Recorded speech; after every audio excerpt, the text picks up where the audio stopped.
From the Reynolds Journalism Institute at the Missouri School of Journalism, welcome to Global Journalist. I'm Jason McClure. For more than 20 months, the world watched as the 5 permanent members of the UN Security Council, the US, Russia, France, China, the United Kingdom, plus Germany, hammered out a deal with Iran regarding its nuclear program.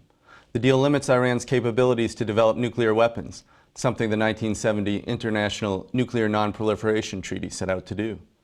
That treaty banned all signatories, except for the so-called P5 nations, from building nuclear weapons. In exchange, the P5 agreed to gradually disarm and to share peaceful nuclear technology with others. But in recent years, 4 countries that aren't part of the treaty, Israel, North Korea, Pakistan, and India, have built their own nukes. So as the U.S. Congress considers whether to scuttle the deal with Iran, we're taking a look at the lessons learned in the global effort to halt the spread of nuclear weapons. How have other countries been persuaded to give up pursuing the bomb? And will it ever be possible to achieve President Obama's call for a nuclear-free world? Joining us today to discuss, from Washington, D.C., Edwin Lyman, a nuclear proliferation expert with the Union of Concerned Scientists. From Philadelphia, Phil Coyle, a former Assistant Secretary of Defense and co-author of the book, The Challenges of Nuclear Non-Proliferation. And from Princeton, New Jersey, Rob Goldston, a professor of astrophysics at Princeton and the former director of the Energy Department's Princeton Plasma Physics Lab. Welcome to all of you. Phil Coyle, if you could, please just walk us back in time here. About 70 years ago, the U.S. dropped the atomic bomb on Hiroshima and Nagasaki, ending World War II. What happened in the next couple decades that led to the signing of the Nuclear Non-Proliferation Treaty?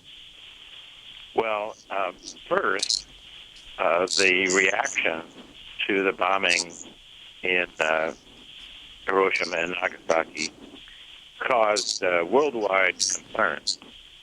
And so there were calls all over the world for some kind of controls on nuclear weapons. And President Eisenhower proposed what he called atoms for peace. And the idea was that the countries that had nuclear weapons would gradually disarm, and the have-nots, the 190 or so countries that don't have nuclear weapons, would not get them, but would have access to peaceful nuclear power for electricity. And that framework has really driven the process ever since. And Dr. Lyman, since that treaty first went into effect, a number of countries had begun developing nuclear weapons programs and then at some point decided to stop them. Brazil, Argentina, former Soviet states had nuclear weapons at the end of the Cold War. South Africa, South Korea. What were some of the reasons why those countries chose to pursue nuclear weapons and then to stop? Well, I would say that really is an individual decision. I don't think there's one template for how to convince a country that's seeking nuclear weapons from stopping that pursuit. So, each case, there was a particular political and security-related context, and the problem was dealt with in that context. So, although there are some general lessons to be learned, I think it really is a case-by-case basis. So in other words, when South Africa's apartheid government chose to give up nuclear weapons, it's a completely different decision from, say, South Korea choosing not to pursue its nuclear weapons program then? Yes, and I would say in the case of South Korea that it wasn't their choice. It was the fact that they were in a close military collaboration with the United States who discovered that they were in violation of their safeguards commitments trying to develop nuclear weapons, and the U.S. pressured them to stop. So, yes, that was completely different. Well, Rob Goldston, could you tell us, just give us a sense as to how has nuclear technology changed over time, over the last 40 to 50 years? Is it easier or more difficult now to manufacture nuclear weapons? Well, one thing that is a big factor here is the ability to make a highly purified uranium-235. In other words, to take the isotope of uranium that's only 0.7% and build it up to 90%. at the time of World War II, the kind of technology we had called gaseous diffusion required huge facilities. They would be visible. You didn't need a satellite to know these things were going on. They were just gigantic facilities, the big power drains. Nowadays, there's better technologies. The one that's at the lead is this centrifuge technology. And you can do the enrichment of uranium, more and more U-235, with these centrifuges in relatively smaller facilities. And so this has made it more available to more nations. And so there are about 10 or 11, depends how you count, nations doing peaceful enrichment of uranium. And presumably that's also made it something that's easier to hide from people who would be trying to watch you while you're doing this. Indeed, that's a concern. And Phil Coyle, tell us, you mentioned the Non-Proliferation Treaty. It established that there are these 5 countries that are nuclear weapons states, and it commits everyone else to peaceful nuclear use. Now, there have been many predictions over the years that this would eventually fall apart, but in spite of that, nearly every signatory has kept up their end of the bargain. Do you have a sense as to why the Non-Proliferation Treaty has been successful, and do you think it can continue to be so? Yes, it's certainly the biggest, most important treaty that has ever been achieved, and it's been very effective. As President Kennedy worried in 1963 that by 1970 there would be 10 nuclear powers. When he said that, there were only 4. China had not yet tested a nuclear weapon. And he worried that by 1975 there would be 15 or 20 countries with nuclear weapons. And that didn't happen. As you've been describing, we have many fewer than he worried we would. And Dr. It's good to understand that a nice thing about this treaty is that, there's the business that the big countries that have weapons should disarm, but there's a lot to be said for knowing confidently that your neighbor is not building nuclear weapons. Then you don't have to. So you can think of Argentina and Brazil as they transitioned out of being dictatorships to being democracies, that using the NPT and then also using a deal they made between themselves, they were in a position to be confident the other one wasn't doing something like this, so neither one needed to. And this was in the 1980s when both Argentina and Brazil gave up nuclear weapons during their transitions to democracy. Exactly right. And Dr. Lyman, give our listeners just a sense, if you would, how do you go about, if you're a country that wants to acquire a nuclear weapon, how do you go about getting one? What are some of the things that you need to do to sort of proceed with a nuclear weapons program? Perhaps not in too much detail. Well, generally, I don't know enough detail to be too helpful. But the bottom line is you need to produce the fissile material, so either highly enriched uranium or plutonium or a number of other materials that could be used in nuclear weapons, and that's turned out to be the long pole in the tent. The development of nuclear weapons technology, the weaponization aspects, one has to assume are already out there, thanks to people like A.Q. Khan from Pakistan, who widely distributed certain tested nuclear weapon designs. So it really is the technical obstacles to making highly enriched uranium or plutonium. The problem is that some countries produce plutonium on a routine basis as part of their civil nuclear program using a technology called reprocessing. And this is probably the most destabilizing civil technology, because if you possess maybe 8 or 10 kilograms of plutonium, that's going to be sufficient to make a nuclear weapon in a matter of days, assuming that you do have the weaponization technology on the shelf. So a country like Japan that has stockpiled many tons of plutonium is an incipient or latent nuclear weapon state should ever make the decision to do so. And that's the danger, is the instability caused by the potential of countries to rapidly acquire the material for a nuclear weapon should they make the political decision to do so. This is Global Journalist. I'm Jason McClure. This week, a look at lessons learned in preventing the spread of nuclear weapons and what that means for the proposed nuclear deal with Iran. Joining us are Edwin Lyman of the Union of Concerned Scientists, Phil Coyle, a former Assistant Secretary of Defense, now with the Center for Arms Control and Non-Proliferation, and Rob Goldston, a professor of astrophysics at Princeton. A reminder that if you're interested in more Global Journalist content, visit us online at globaljournalist.org. There you can read in-depth articles on international affairs and free press issues, and download past episodes from our archive. We're also on social media. You can like us on Facebook or follow us on Twitter at GlobalJourn.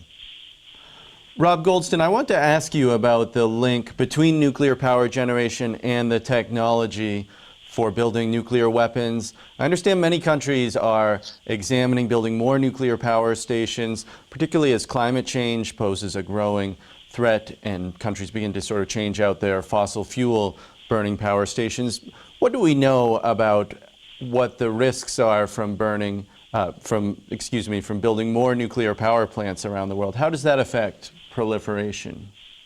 Okay, so it turns out I've looked at this. I wrote an article in 2011, and I've updated it from the latest Intergovernmental Panel on Climate Change documentation. This is actually pretty cool. These guys put out on the web the scenarios that they're thinking about. And so you can get an idea of how much nuclear they're contemplating to meet their goals of less than 2 degrees C temperature rise from this IPCC. Well, they call for, on average, if you average the ones that actually succeed in getting this low temperature rise, on average they call for a 7 times increase in nuclear power by the year 2100. And the goal is to not rise by more than 2 degrees centigrade. And if you can estimate how much that nuclear power was good for, and it's good for about a third of a degree centigrade. So it's an important piece of this thing. It's a 1/6 of the total compared to 2 degrees centigrade. But then you can ask, what are the proliferation risks that go with that? Well, if you have a uranium economy, if people think there's enough uranium around that you don't need to bother with plutonium, you have a lot of enrichment. You have the sort of stuff we're worried about in Iran, but multiplied by a very large factor. On the other hand, if people decide they'd like to reprocess plutonium that comes out of these reactors and sort of reburn the stuff that they had used before, because you can do that in a certain kind of reactor, then you need to have a lot of plutonium moving around the world.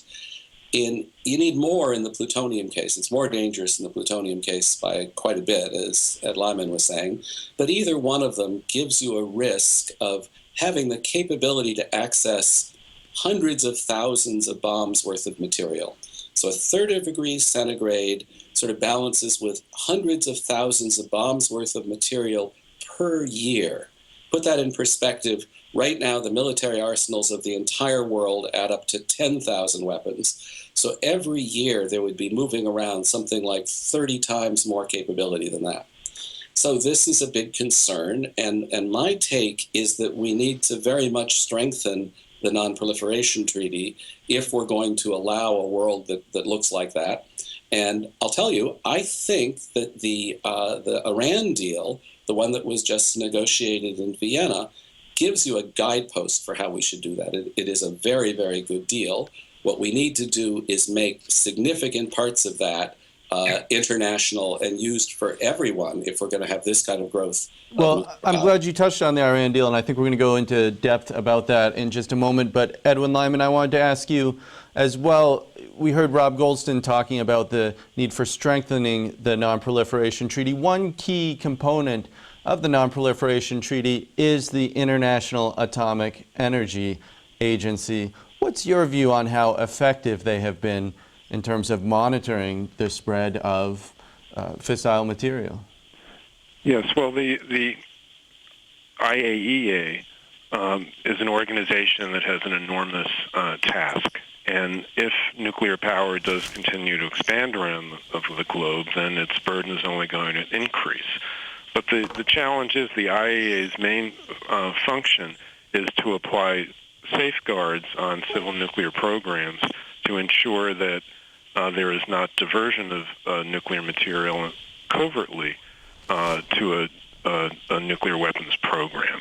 And it turns out that depending on the type of program a country has, that's a pretty big challenge. For instance, a country that operates a reprocessing plant and separates plutonium from spent fuel, as Rob Goldston was just talking about, that presents very difficult challenges for safeguards, because a large reprocessing plant can possibly produce, let's say, 8,000 kilograms of plutonium a year, where you only need 1,000th of that for a nuclear weapon. So just the amount of plutonium that gets stuck in the piping could amount to several bombs worth of plutonium a year. So it's very hard to resolve if plutonium turns out to be unaccounted for, whether that is just stuck in the pipes or whether it's actually been diverted to a nuclear weapons program. And the technologies are really not there to be able to verify such small amounts in a timely way. So that's one of the big challenges of the IAEA. Phil Coyle, I wanted to ask you about the role of missile defense systems. In this discussion, the U.S. has spent billions and billions of dollars trying to effectively build systems that could shoot down missiles over the Pacific. In Europe, and a component of the discussions around Iran is Israel's so-called Iron Dome anti-missile defense system. How do these types of systems, how do they affect discussions about nuclear non-proliferation? Do they act as a deterrent, or do they in some ways encourage countries to build more nuclear weapons? Yeah, I think the record is that it has encouraged more and more offensive missiles to be built. And we've had a situation where half a dozen senior U.S. military officers now have commented that our missile defenses are not keeping up with the proliferation of offensive missiles in countries around the world. So, in other words, then, even if our missile defense systems could shoot down a couple missiles coming from one country or another, they're not adequate, in other words, to shoot down or to effectively deter the potential threat that exists, then? Yes. And then there's the question, what's the threat?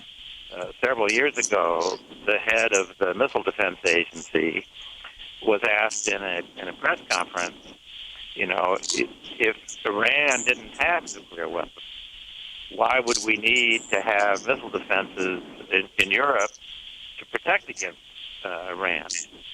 And he couldn't think of any reason.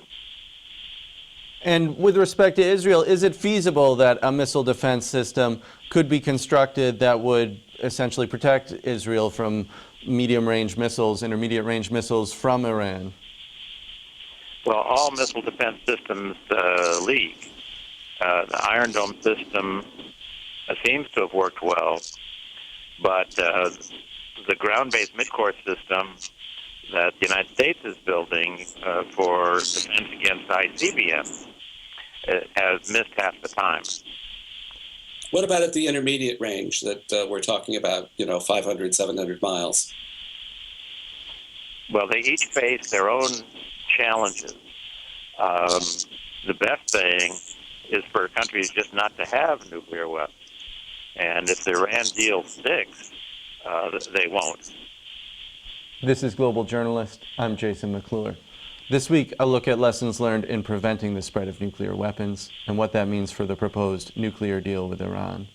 Joining us are Edwin Lyman of the Union of Concerned Scientists, Phil Coyle, a former Assistant Secretary of Defense, now with the Center for Arms Control and Non-Proliferation, and Rob Goldston, a professor of astrophysics at Princeton. Rob Goldston, tell us, if you would, about some of the technologies used to detect the presence of nuclear weapons.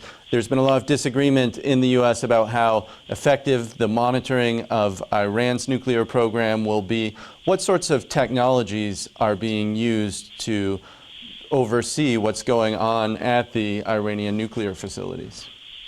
Okay, well, I think it's really interesting that John Kerry just clarified that they're serious about some of the provisions in the Iran deal that I think are really crucial.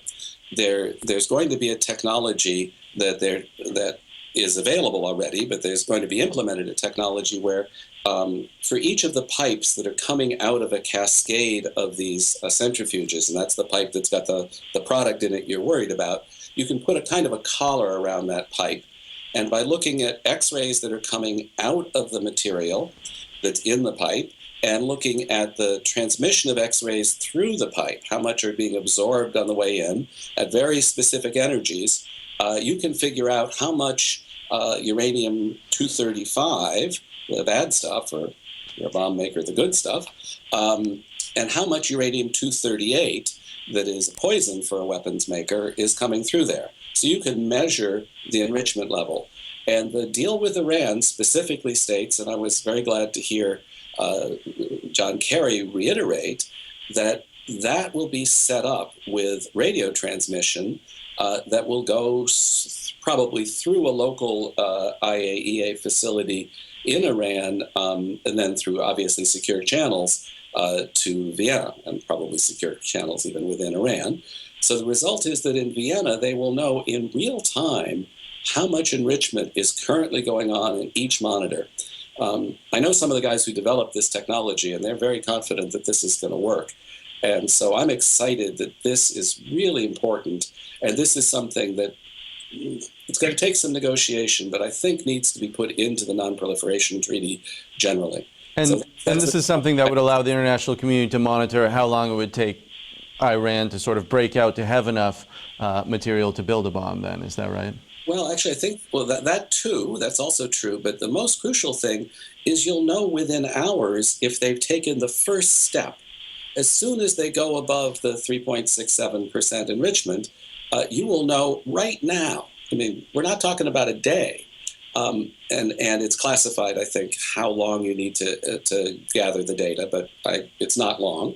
And you will have the information about what's going on in every cascade in Iran.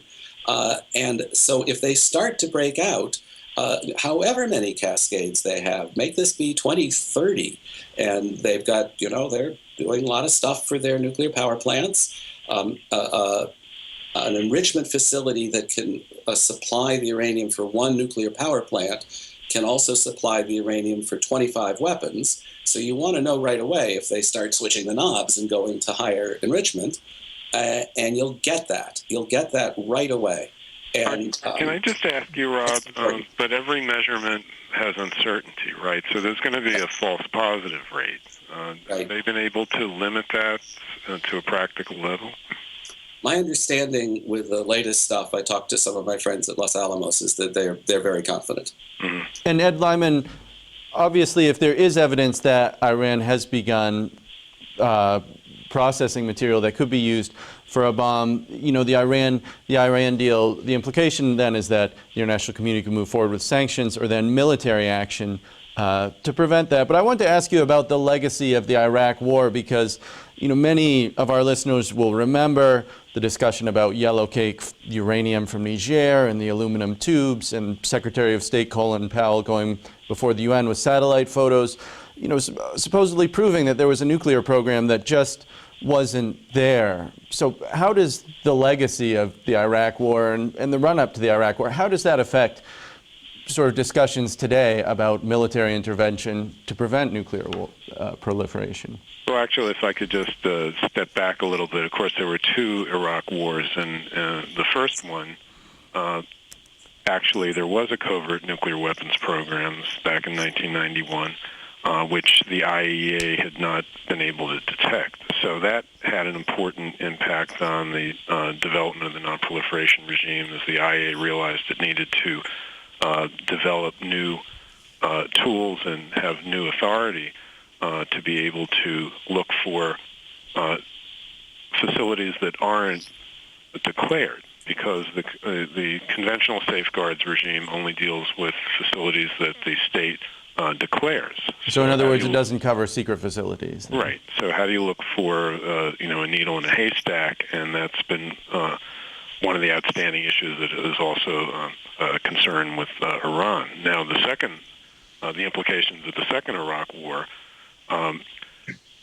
really had more to do with the relationship between faulty intelligence and safeguards, in that the IAEA has a kind of uneasy relationship with some of its member states that they bring. The IAEA does not always have access to all, the most classified intelligence information from some of its member states. There are concerns about espionage among IAEA inspectors in some countries. So in that case, there was a conflict between what the U.S. Said it knew and what the IAEA and its inspection teams believed they knew. So it creates an instability in that if the authority, the agency is somewhat diminished because countries say that they have, their own information that's better than what the IAEA has, that presents problems, and that this, means there has to be caution as you proceed with implementing a deal like the joint plan of action with Iran, that member states, there needs to be a more transparent method for addressing intelligence information that member states may have and sharing that with the IAEA. Phil Coyle, critics of the Iran deal say that it doesn't do enough to ensure that there's sort of anytime, anywhere, short notice of inspections of facilities anywhere in the country. They say it doesn't require Iran to dismantle centrifuges that could develop weapons-grade material, and that key restrictions on Iran will end too soon. Now, I understand you support this deal. What do you make of those arguments? Well, the deal does, in fact, provide anytime, anywhere access to Iran's declared facilities. The only time we don't have that is if we discover, through intelligence or other means, we learn that Iran has a facility that they have not declared, some secret facility. And then there's a process for that that takes possibly as much as 24 days. But there's no country, no sovereign nation that would let anybody go into their country any place they wanted, any time. We wouldn't allow Russia to come into the United States and just wander around wherever they wanted and inspect our military facilities. And similarly, they wouldn't let us do that. So this process is really quite amazing because it actually sets up a mechanism by which we can go to facilities that we may discover later if Iran cheats. That'll do it for this edition of Global Journalist, a production of the Reynolds Journalism Institute and the Missouri School of Journalism. Many thanks to Edwin Lyman, Phil Coyle, and Rob Goldston for joining us. Global Journalist executive producer is Josh Kransberg, and our associate producers this week are Adam Etan and Nassim Ben-Shaban. Our studio director is Travis McMillan from RJI. Our audio engineer is Kyle Felling of KBIA. For all of us at Global Journalist, I'm Jason McClure. Thanks for joining us.